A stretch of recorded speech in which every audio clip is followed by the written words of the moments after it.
Assalamualaikum warahmatullahi wabarakatuh. Perkenalkan, nama saya Ega Monika dengan NPM 23110210079. Dan saya Siti Rahayu dengan NPM 23110210098. Pada kali ini, kami akan mempresentasikan hasil penelitian kami sebagai salah satu tugas akhir dari mata kuliah Ekonometri K2 dengan dosen pengampu Bapak Imam Awaludin SEME dan juga Bapak eh, Yohanes Novi Armunanto SEMSI.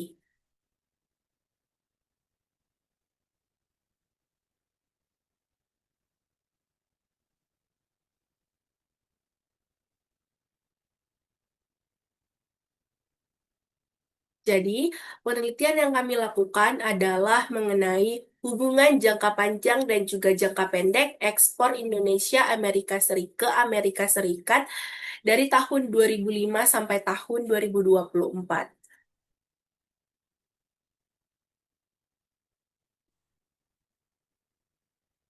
World Bank memperkirakan bahwa pertumbuhan ekonomi global tahun 2025 hanya 2,3%. Hal ini tumbuh melambat dari tahun-tahun sebelumnya akibat terjadinya inflasi yang tinggi, ketegangan geopolitik, dan juga beban utang yang meningkat.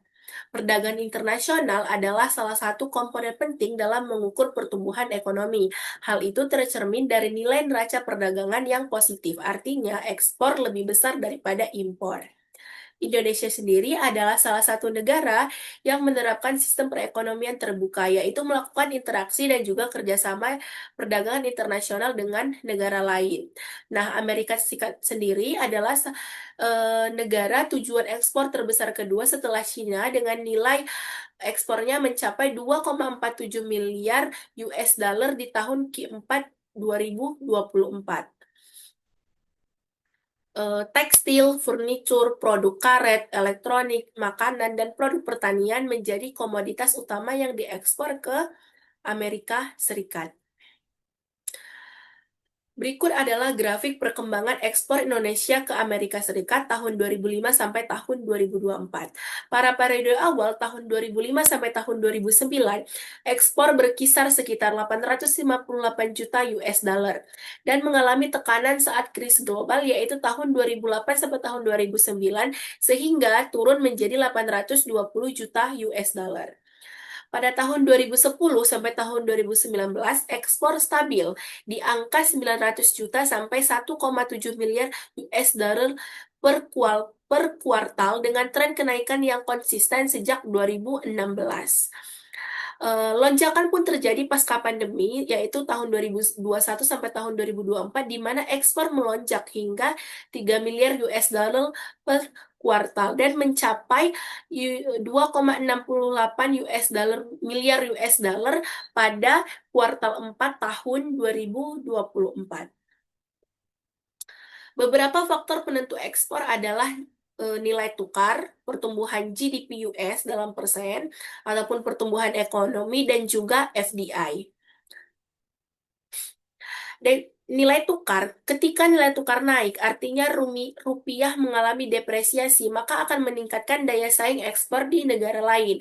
Namun, juga meningkatkan biaya produksi untuk bahan baku impor. Kemudian, pertumbuhan ekonomi AS, di mana ketika GDP AS itu naik 1%, maka meningkatkan permintaan terhadap produk ekspor Indonesia melalui foreign income effect. Kemudian ada FDI. FDI ini akan meningkatkan kapasitas produksi, transfer teknologi, dan juga integrasi dalam rantai pasok global sehingga ekspor juga akan ikut naik.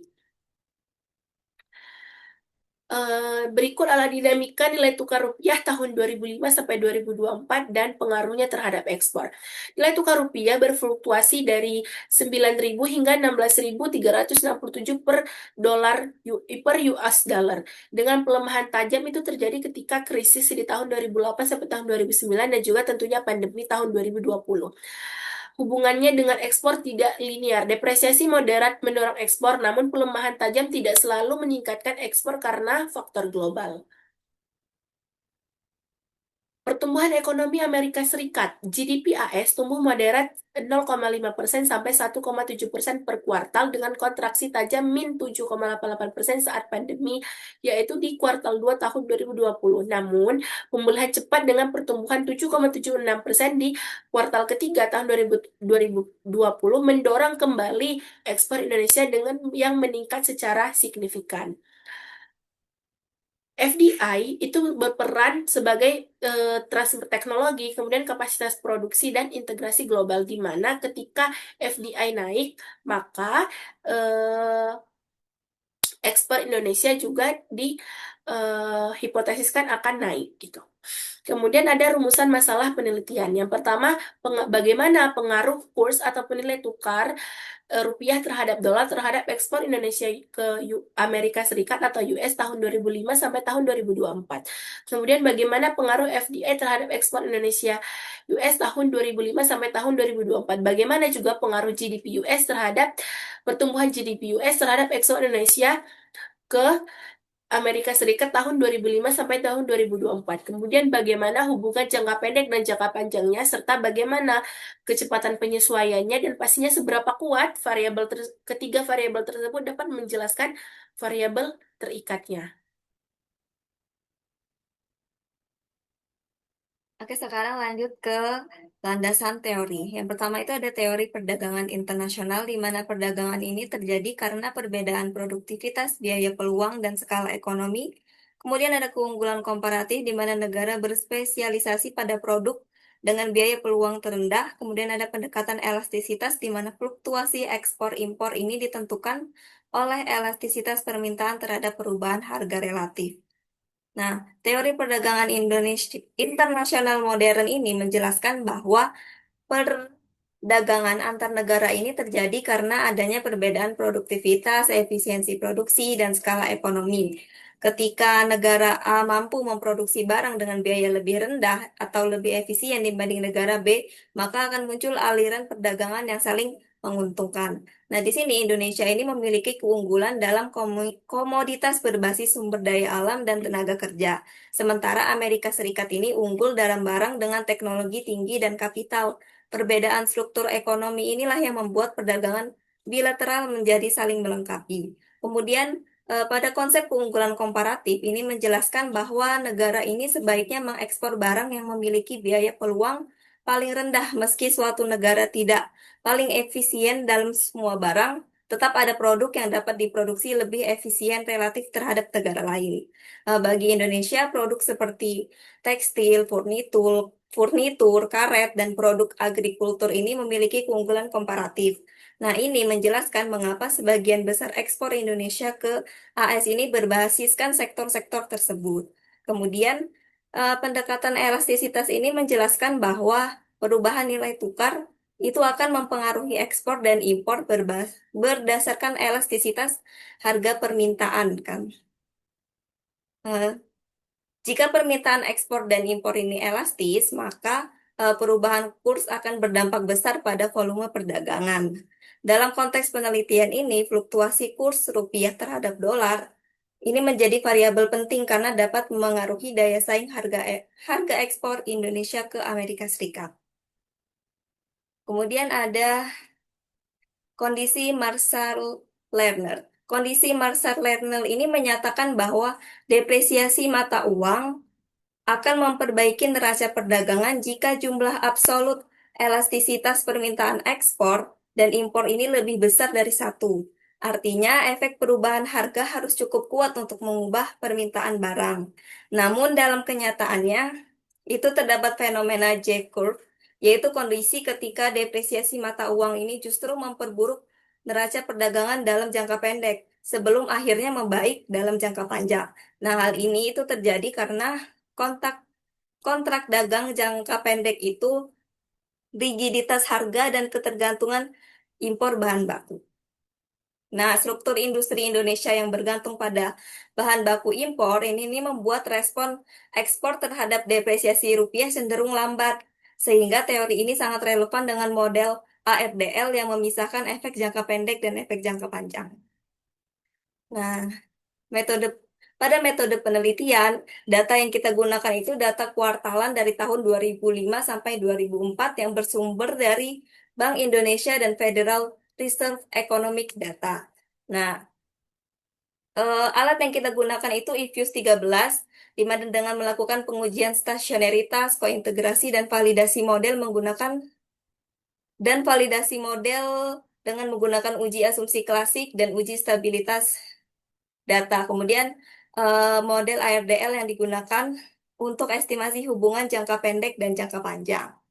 Nah, variabel penelitian yang kami gunakan itu di mana variabel terikat atau Y-nya itu ekspor Indonesia ke Amerika Serikat, di mana total nilai barang dan jasa yang diekspor dalam miliar US dollar. Kemudian ada variabel bebasnya yaitu X1, itu nilai tukar yang merupakan kurs rupiah terhadap dolar Amerika Serikat dalam satuan rupiah per US dollar. Kemudian ada variabel bebas X2 yaitu GDP US merupakan pertumbuhan produk domestik bruto Amerika Serikat dalam persen, dan kemudian ada variabel bebas X3 yaitu FDI di mana arus investasi asing langsung yang masuk ke Indonesia dalam juta US dollar.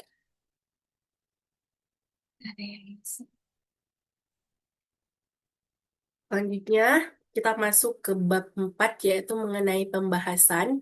Sekaligus kita akan merunning langsung data-data yang kami gunakan.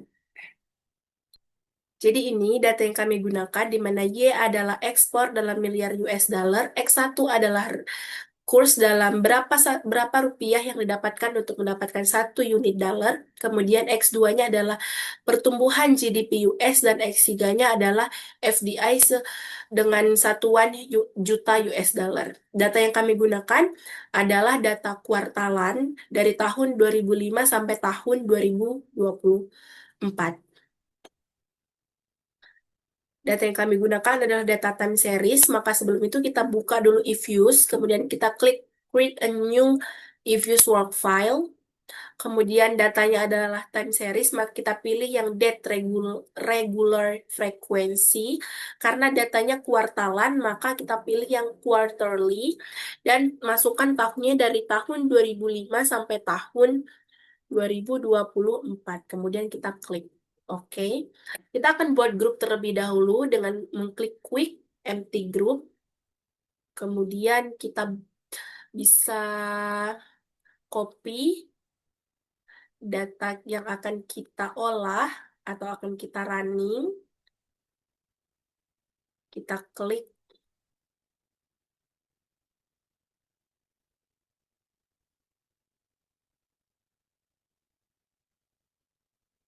terus kita klik di sini atau kita paste di sini. Ini adalah data yang kami gunakan. Kita bisa simpan terlebih dahulu. Kita klik OK. Kemudian, yang pertama kita akan melihat eh, statistik deskriptifnya. Hal itu dapat dilakukan dengan cara pada grup klik view. Kemudian kita bisa pilih grup statistik deskriptif statistik. Nih, deskriptif statistik, kemudian kita pilih common sample. Nah, di sini kita bisa lihat ini adalah hasil deskriptif analisis deskriptif statistiknya. Di mana jika kita lihat di sini,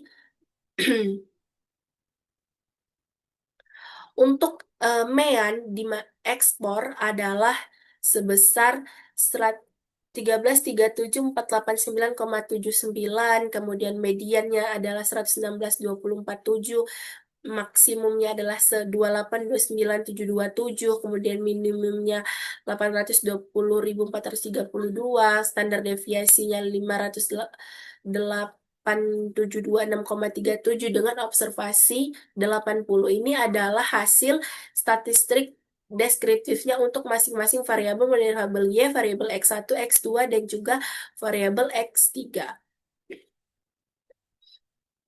Kemudian setelah itu, kita akan menguji stasionaritas data kita masing-masing variabel terlebih dahulu.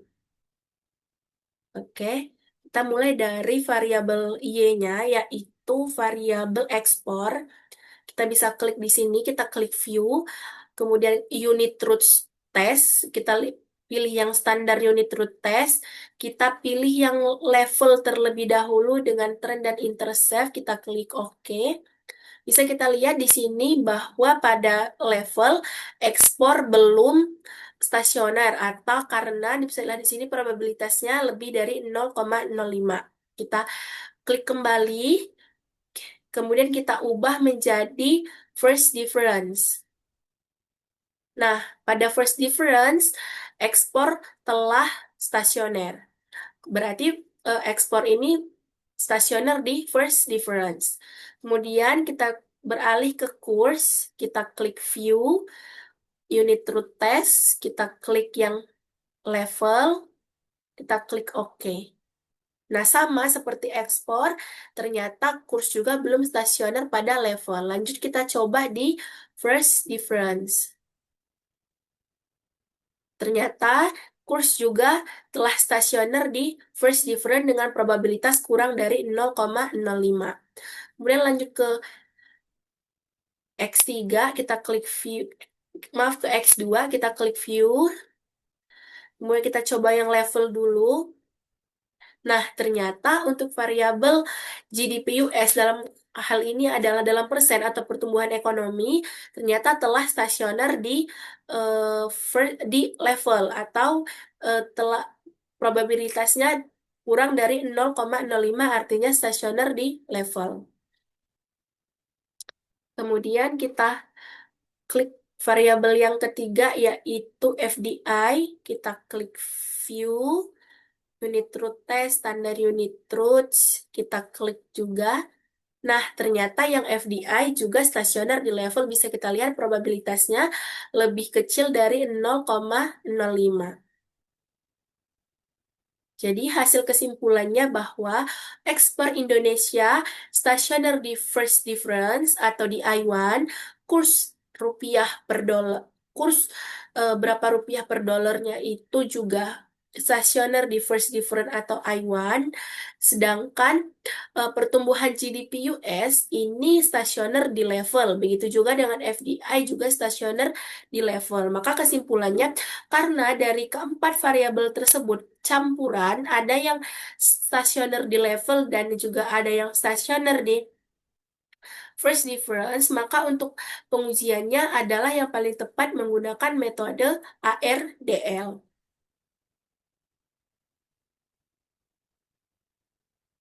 Kemudian setelah itu kita akan menentukan luck optimalnya. Bagaimana caranya? Kita kembali ke Ifuse, kemudian kita klik yang quick, kemudian kita pilih estimate var. Kita bisa masukkan terlebih dahulu variabelnya, semua variabel mulai dari ekspor, kemudian kurs, kemudian GDP US, dan juga FDI. Kita klik OK. Kemudian kita klik view, luck structure, dan juga kita bisa lihat yang luck length kriteria. Kita klik OK, kita klik OK. Nah, ini adalah hasil dari pencarian luck optimal. Sama dengan yang ini. Jika kita lihat pada di sini, kita bisa menggunakan melihat bintang pada AIC untuk ARDL, di mana luck yang dipilih atau luck optimal yang dipilih menggunakan AIC atau Akaike Information Criterion, luck yang dipilih adalah sebesar luck 2. Begitupun pada sequential modified LR test dan juga pada final prediction error juga memilih luck 2. Maka kita berdasarkan kriteria LR, FVAIC, dan HQ atau Hanan Quinn juga memilih luck 2, maka luck optimal yang kita gunakan adalah luck 2. Baru setelah itu kita bisa melakukan estimasi menggunakan ARDL dan didapatkan hasil seperti ini. Caranya adalah dengan kita kembali kepada views, kemudian kita bisa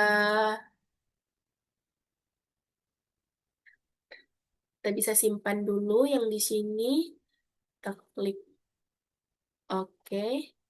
Kemudian kita bisa masuk ke grup.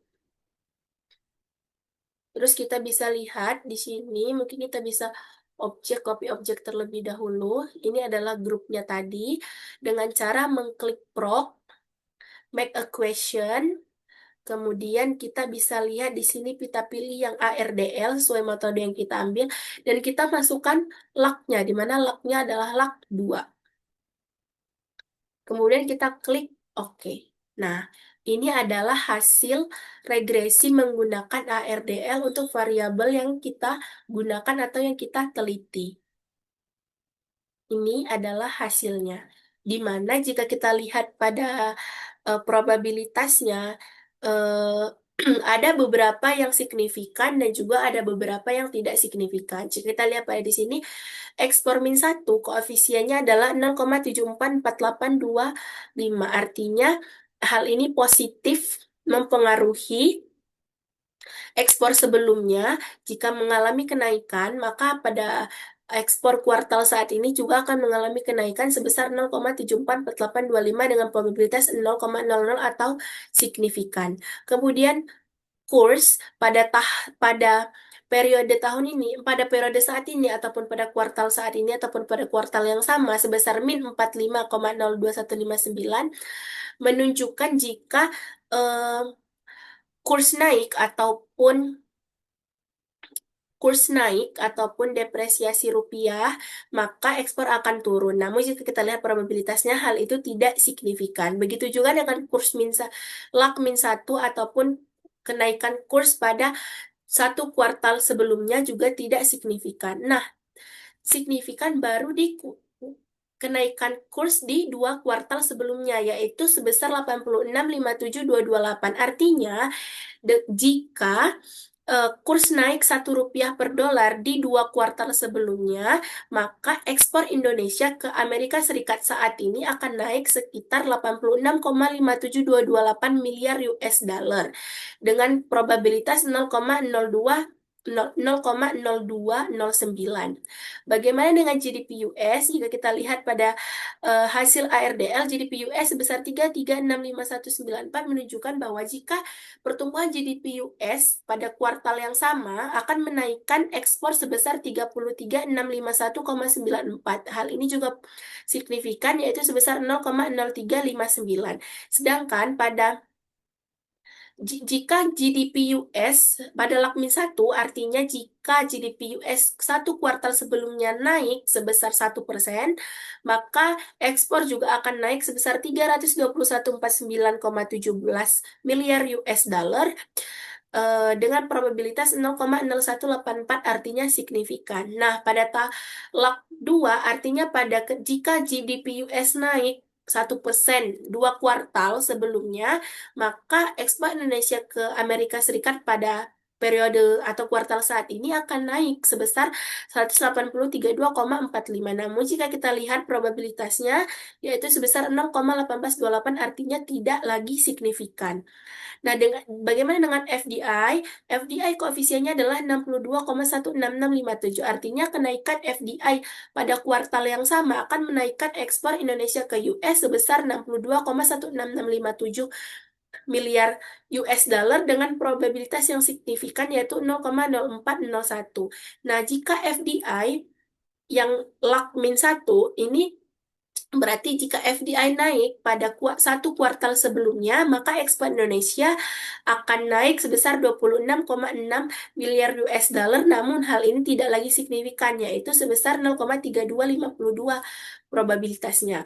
Nah, namun kembali lagi jika FDI naik 1 juta US dollar di eh, dua kuartal sebelumnya, maka ekspor Indonesia akan naik di periode kuartal saat ini sebesar 73,99 miliar US dollar dengan probabilitas yang signifikan yaitu 0,0065. Nah, konstanta min 2,37454,7 menunjukkan jika variabel X-nya sama-sama 0 atau tidak ada, maka kurs tidak ada, GDP US juga 0, dan FDI nol, maka ekspor Indonesia akan minus sebesar 237.454,7 miliar US dollar dengan probabilitas yang signifikan yaitu 0,0169.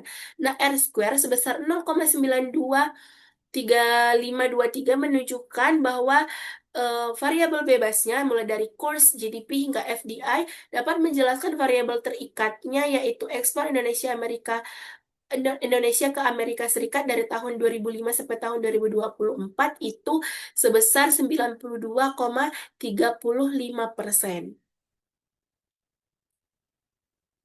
Kemudian setelah itu kita akan melihat apakah ketiga variabel bebas dan juga satu variabel terikat ini memiliki hubungan jangka panjang atau tidak.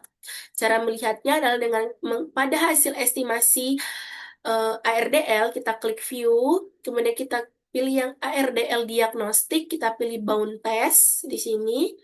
Kemudian, nah, kita bisa lihat di sini, karena kita menggunakan tingkat signifikansi 5%, maka eh, F statistiknya adalah sebesar 5,738184. Sedangkan eh, di I 0-nya itu berkisar di 2,7 sampai 2,9 dan I 1-nya itulah sebesar 3,6 sampai 3,8. Di mana jika kita lihat pada di sini untuk melihat apakah ada kointegrasi atau tidak, maka F statistiknya harus lebih besar daripada upper bound atau I1-nya. Nah, sedangkan F statistiknya adalah 5,738, sedangkan I1 pada tingkat signifikansi 5%-nya adalah ini, 3, sekian. Maka dapat disimpulkan bahwa F statistiknya lebih besar daripada upper bound-nya, sehingga terdapat kointegrasi ataupun hubungan jangka panjang antar variabel. Iya.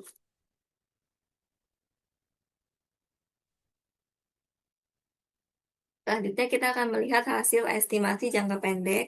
Kembali lagi ke estimasi IFUS. Nah, di sini kita klik view, kemudian RDL diagnostik, kita klik yang error correction result. Scroll. Nah, ini hasil estimasi jangka pendek model ARDL.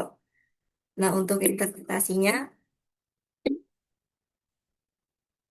pada error correction term atau ECT-nya itu sebesar ya harus negatif dan signifikan karena menunjukkan bahwa setelah terjadi shock dan juga guncangan ekspor Indonesia ke Amerika Serikat itu akan kembali ke keseimbangan jangka panjangnya sebesar 25,51% setiap kuartal periodenya. Artinya diperlukan kurang lebih 4 periode ataupun 4 kuartal untuk kembali ke keseimbangan jangka panjang yang penuh. Inilah yang disebut dengan kecepatan penyesuaian. Kemudian untuk variabel Dekkers, itu koefisiennya sebesar minus 45,021159 dengan probabilitas 0,1056. Itu perubahan kurs pada periode kuartal berjalan ini tidak berpengaruh signifikan terhadap perubahan ekspor pada periode yang sama. Kemudian untuk eh, variabel yang dekurs lag 1 itu koefisiennya sebesar minus 86,57228 dengan probabilitas sebesar 0,0087. Itu artinya kurs pada lag 1 ini berpengaruh negatif dan signifikan. Artinya jika kurs naik 1 rupiah per USD atau terjadi pelemahan rupiah pada kuartal sebelumnya justru akan menurunkan ekspor pada kuartal berjalan sebesar 86,57228 miliar dolar dengan asumsi Ceteris paribus. Pengaruhnya signifikan karena probabilitasnya lebih dari 0,05. Oh ya, maaf, kurang dari 0,05. Kemudian untuk variabel D GDP US itu koefisiennya sebesar 33.651,94 dengan probabilitas sebesar 0,0037. Itu di sini terjadi kenaikan GDP US pada ekspor Indonesia ini berpengaruh positif dan signifikan. Artinya, jika GDP US ini naik 1% pada kuartal saat ini, maka akan menaikkan ekspor pada kuartal yang sama sebesar 33.651,94. miliar dolar dengan asumsi ceteris paribus. Pengaruhnya signifikan dengan probabilitas 0,0037. Kemudian untuk variabel GDP US LAK 1 itu koefisiennya sebesar minus 18032,45, di mana perubahan kurs pada periode kuartal sebelumnya atau LAK 1 ini tidak berpengaruh signifikan terhadap perubahan ekspor pada periode atau kuartal saat ini karena probabilitasnya sebesar 0,1027, yaitu lebih besar dari 0,05. Kemudian untuk variabel FDI-nya, koefisiennya ini sebesar 62,16657, di mana kenaikan FDI pada ekspor Indonesia ini berpengaruh positif dan signifikan. Artinya, jika FDI ini naik 1 juta dolar pada kuartal saat ini, maka akan menaikkan ekspor pada kuartal yang sama sebesar 62,16657, dan pengaruhnya signifikan karena probabilitasnya 0,0168. Kemudian untuk variabel FDI LAK 1 itu koefisiennya sebesar minus 73,99318, itu di mana kenaikan FDI di periode kuartal sebelumnya itu berpengaruh negatif pada ekspor Indonesia. Artinya, jika FDI ini naik 1 juta dolar pada kuartal sebelumnya, maka akan menurunkan ekspor pada kuartal saat ini sebesar 73,99318. Dan pengaruhnya signifikan karena probabilitasnya kurang dari 0,05, yaitu sebesar 0,0020. Kemudian lanjut ke hasil estimasi jangka panjang. Kembali lagi ke eViews. Kemudian klik view, RDL diagnostik, dan kointegrasi relasi. Nah, ini adalah hasil estimasi untuk jangka panjangnya.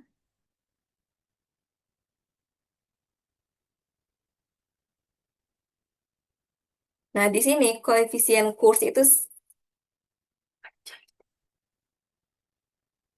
Di sini koefisien kurs itu sebesar 178,93 936, di mana kenaikan Rp1 per dolar ini meningkatkan ekspor sebesar 178,90 miliar USD.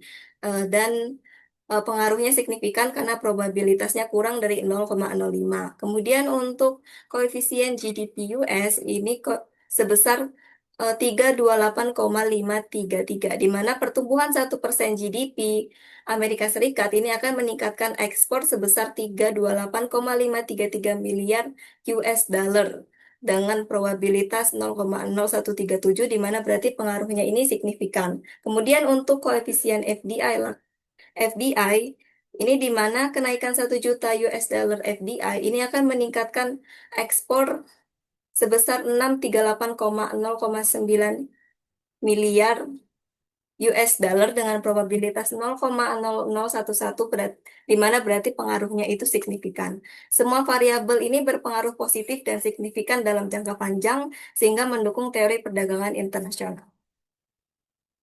Kemudian ada uji asumsi klasik. Di sini kembali lagi ke eViews.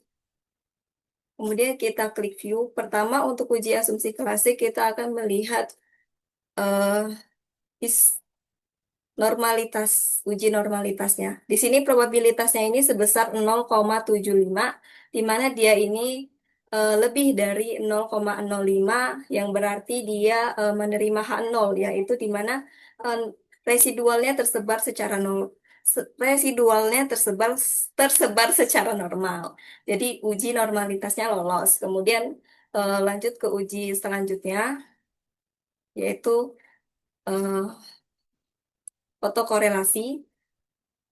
Nah, di sini kita lihat pada probabilitas ops R square-nya sebesar 0,7245, yaitu di mana dia lebih besar dari 0,05, berarti dia menerima H0, yaitu di mana tidak ada otokorelasi. Berarti uji otokorelasinya lulus. Kemudian untuk uji selanjutnya itu ada heterokedastisitas, di mana di sini kita lihat eh, tipenya yang bersepadan dulu, kemudian kita klik OK.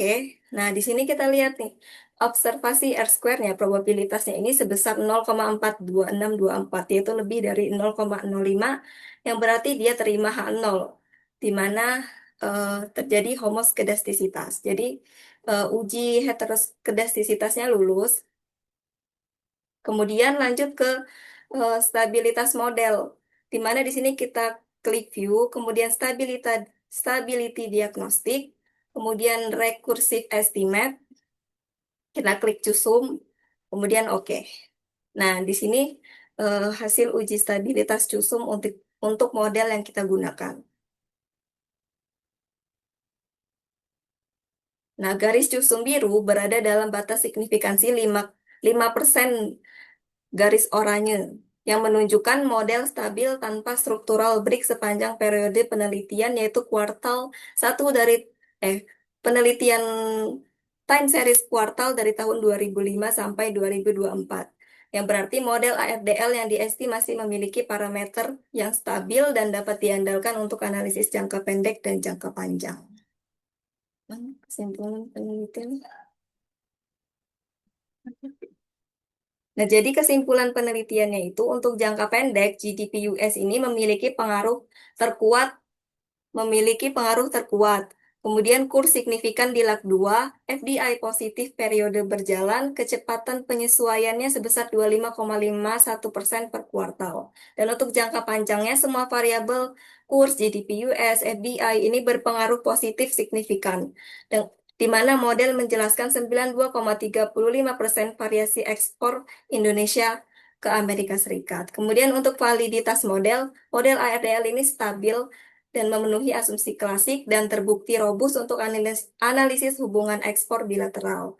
Kemudian ada rekomendasi kebijakan di mana satu, di sini pemerintah perlu menjaga stabilitas kurs rupiah melalui kebijakan moneter yang menekan volatilitas untuk memperkuat daya saing ekspor. Kemudian yang kedua itu tingkatkan kualitas ekspor dan manfaatkan pertumbuhan permintaan Amerika Serikat melalui diplomasi ekonomi dan perjanjian dagang. Kemudian yang ketiga itu tarik dan pertahankan FDI berkualitas dengan kemudahan perizinan, insentif fiskal, dan kepastian regulasi. Dan yang kebijakan yang keempat itu pelaku usaha perlu meningkatkan kapasitas produksi, teknologi, dan kualitas produk untuk mempercepat dampak positif FDI.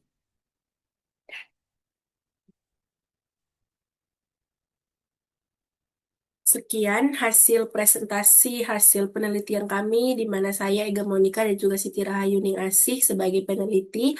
Apabila ada kesalahan dari yang kami sampaikan, kami mohon kepada Pak Imam dan juga kepada Pak Yohanes untuk mengoreksi hasil penelitian kami. Kami akhiri. Wassalamualaikum Assalamualaikum warahmatullahi warahmatullahi wabarakatuh. wabarakatuh.